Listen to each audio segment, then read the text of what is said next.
What's good, my soloists? The Soloist here, bringing to you another Monster Hunter video. I just had a midterm that I had to finish today. It was late at night, so I don't even have too much time. I'm actually really tired, but I want to stay consistent. I want to push out another Monster Hunter video because that's just what I want to do. I'm just excited for it. I've been on Twitter. All I see is people saying in a million different ways how they're excited for this game, you know, all the things that they're going to do when the game comes out, and how they're basically, you know, saving up every penny to get this game. And I'm no different at this point. You know, I made my apologies. I told my girl sorry already. She won't be seeing much of me when this game comes out. It comes out January 26th, if you guys didn't know. I thought, in spirit, in light of this, you know, it's best that we watch a video, did you know gaming video about Monster Hunter. So basically it talks about, you know, the history of Monster Hunter and everything about Monster Hunter. I thought this would be a good idea for the fact that we might bring up, you know, just to remember some of the lore. And again, if we didn't understand or didn't know anything, it'd be a good video to watch just for those reasons as well. So I'm going to watch it. You're going to watch it with me, hopefully. And if you guys like it, again, don't forget to like and subscribe to this channel. Videos like this every single mother day, all right? I got my hat. I don't know if I said it already, but I got my Monster Hunter hat on. So, you know we're ready to go. These soloists, let's get it. I need to figure out a better line before I go into my video. Likely to lose sight of a monster if you use the focus camera. What it says. Monster Hunter. Let's see if there's anything in here that, you know, I didn't know or you didn't know. If there isn't, make sure you guys commented. Did you know?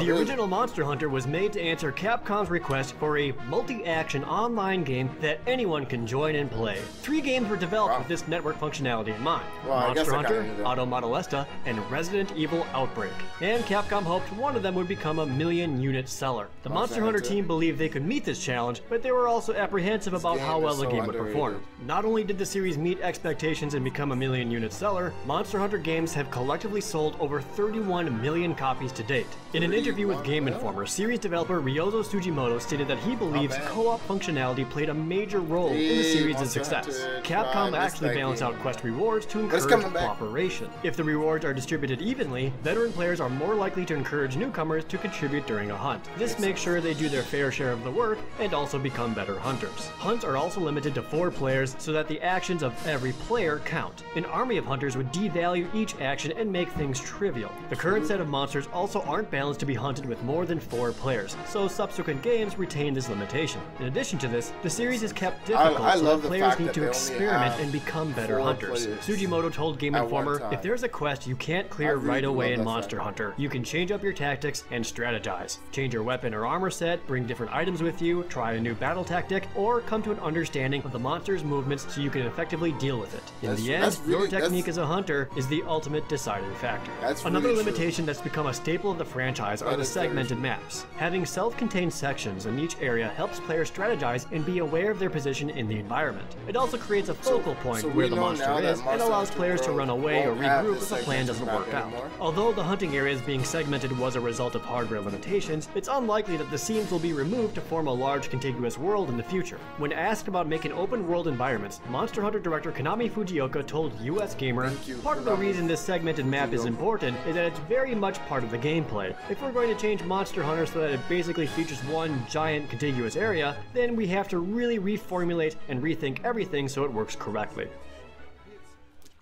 While developing Monster Hunter Tri, the team decided to include underwater hunts. The idea was to give the players a chance to fight monsters in 360 degrees, rather than on a flat plane. Although the underwater hunts brought something new to the table, many players felt that underwater hunting was underdeveloped, and Capcom themselves knew they could do better. The team revisited the idea of hunting from all angles, and decided to incorporate vertical depth into the existing ground hunts in Monster Hunter 4. This heavily influenced which monsters were brought back, as well as how the new monsters were designed. The Quetzalcoatl, for example, was designed as an entry-level monster that teaches players the importance of all angles combat. It can glide from above and climb around on walls and ceilings, forcing players to fight in a 3D environment and strategize. The new verticality also allowed for bigger monsters, as players can now attack even higher up. Monster Hunter 4 was developed for the 3DS specifically, as the development team were attracted to the system's unique features such as the dual screens and the 3D. The game could have potentially sold better on Xbox or PlayStation systems, but Capcom's interest in the Nintendo handheld outweighed their desire to heavily target Western audiences. The developers also didn't want to overstretch their resources by developing a next-gen game. Speaking of which, Monster Hunter 3 was originally planned as a PlayStation 3 game. The switch to Wii was due to Capcom being attracted to the console's unique features, similar to how they were attracted to the 3DS. Localization changes for Monster Hunter 4 included both presentation and small gameplay changes. Entire characters were rewrote, such as the feline street cook. The localization team originally gave the character a German accent, but the cat's presentation was clearly Chinese-inspired. The team initially avoided giving the cat a Chinese accent, as they feared they might go too far and end up offending someone. Localization director Andrew Alfonso told Siliconera, "The sentiment was that Asian accents and character dialogue aren't used too often, so it hasn't been as widely accepted as your stereotypical British, French, or German accents." Eventually, we went back and rewrote the character with more of a Chinese-speaking style, but we tried to make it as subtle as possible so it doesn't offend anyone. Although Monster Hunter is about hunting, the series is purposely kept lighthearted to be more accessible. A savage-looking game could have deterred casual players. This is partly why monsters aren't portrayed as villains, but simply as a part of the natural world. In fact, the insect glaive was added to highlight the series' theme of man and nature coexisting. Using an insect as a weapon also came from a scrapped idea for the first game, where players would have sent out a bird to attack. Most monsters are based on animals or mythology. Artists even use real animals as reference points, so the monsters they create feel like living creatures. That said, the inspiration for Monster Hunter 3's Barroth came from observing the movement of bulldozers on a construction site. As well as being based on dinosaurs like ceratopsians, Diablos is also inspired by kaiju movies. In Japan, the snake-like Najarala's name is Garada Ajara. The name derives from the Japanese onomatopoeia for rattling, Garada, and the word for adder.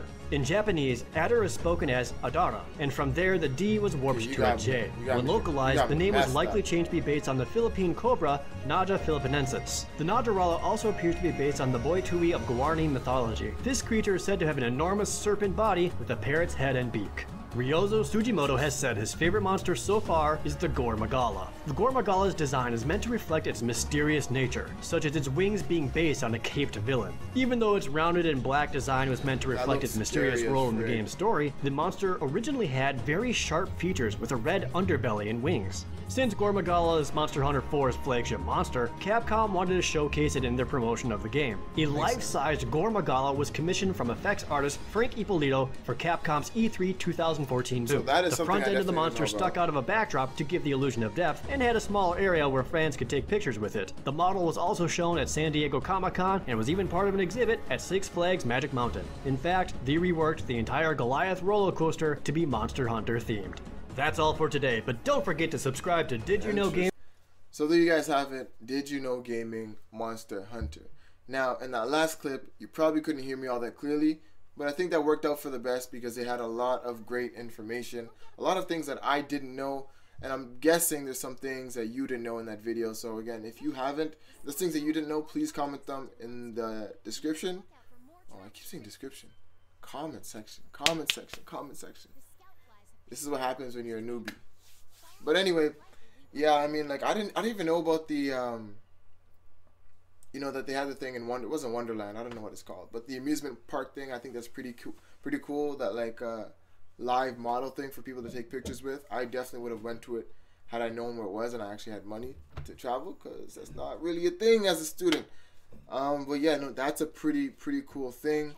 I thought the insect glaive, honestly, that weapon set was new. I thought it was coming out just for this game, but again, apparently it came out in Monster Hunter 4 Ultimate. So, just lets you know how much I know about Monster Hunter right now. Probably not all that much, because again, I did play it in Monster Hunter Tri, and because it never made its way to PS4 and Xbox, and that was kind of the wave of where the generations of gamers were going, I never really touched it again.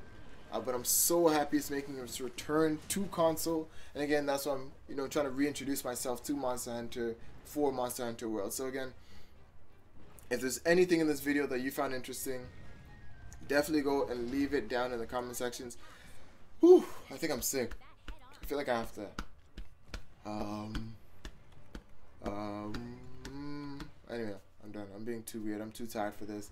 But if you guys enjoyed this video, go and like, down below. Subscribe to this channel. Videos like this every single day. I promise I'll make sense in the next video and every video from here on out. I'm just, like I said, I have my midterm and all that stuff. But if you guys enjoyed, do what I say, all that good stuff. Subscribe, like, all that great